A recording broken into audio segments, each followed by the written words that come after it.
नमस्कार. विणास किचनमध्ये स्वागत आहे आपलं.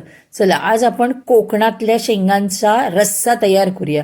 तर कोकणातल्या एवढ्यासाठीच म्हणते, ह्या आमच्या आजूबाजूच्या गावागावातल्या शेंगा, ज्याची शेगलाची झाडं आहेत आणि पहिली लागतात, त्या शेंगा पहिल्या मार्केटमध्ये येतात आणि आत्ताच कुठेतरी दिसायला लागल्यात. इतके दिवस मी शोधते तर नाही मिळत होत्या.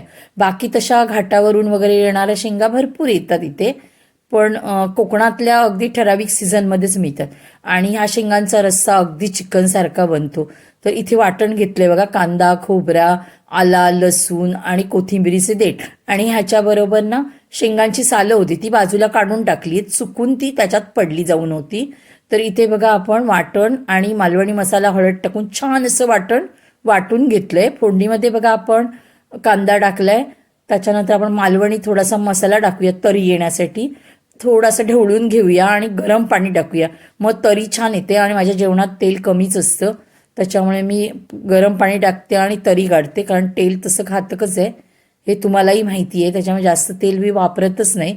त्यानंतर आपण वाटून घेतलेलं सगळं वाटण टाकतोय ह्याच्यामध्ये बघा, आणि तेही छान असं ढवळून घेऊया आपण. आणि जेवढं घट्ट पातळ तुम्हाला पाणी पाहिजे ना तेवढं टाकून घ्या, आणि पातळच ठेवायचा. हा रस्सा आहे, तर आपण तो जसा कोंबडीचा किंवा चण्याचा रस्सा पितो ना तसं पिऊ शकतो. मी पातळच रस्सा ठेवायचा.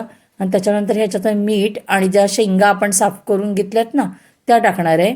तर तुम्ही माझ्या चॅनेलवर नवीन असाल तर माझ्या चॅनेलला लाईक, शेअर, सबस्क्राईब करायला विसरू नका. तर इथे मी व्यवस्थित सगळ्या शेंगा टाकून पाणी टाकून घेतलंय. आता आपण ह्याला एक उकळी काढूया. चवीपुरतं मीठसुद्धा टाकून घेतलंय आपण बघा, का तर शेंगांना व्यवस्थित लागलं पाहिजे. आता आपण ह्याला एक उकळी काढूया दणकावून, आणि उकळी आल्यानंतर आपण गॅस बारीक करणार आहोत आणि चांगल्या ह्या शेंगा शिजवून घेणार आहोत. तर मी आता उकळी काढते बघा, इथे उकळी आली आहे. आता आपण गॅस बारीक करायचा आणि 10 मिनटं ह्याच्यावर झाकण ठेवायचं. 10 मिनटानंतर या शेंगांचा कलर चेंज होणार. आणि आता मी तुम्हाला ह्याचा फरक पण सांगते. कोकणातल्या ज्या शेंगा आहेत आमच्या गावच्या ठराविक सीझनमध्ये मिळतात, पण ह्याचा रस्सा जो आहे ना तो अगदी मटणाला किंवा चण्याच्या रस्स्याला सुद्धा मागे काढेल. आणि आत्ता थंडी पण भरपूर पडते, तर कोकणात जास्त जे चण्याचा रस्सा, चिकनचा रस्सा हे जास्त बनतं. तर इथे बघा मी आता गॅस बारीक करून झाकण ठेवलंय. आता तुम्हाला दिसेल बघा, शेंगांचा कलरसुद्धा चेंज होतोय, शेंगा शिजत आलेल्या आहेत.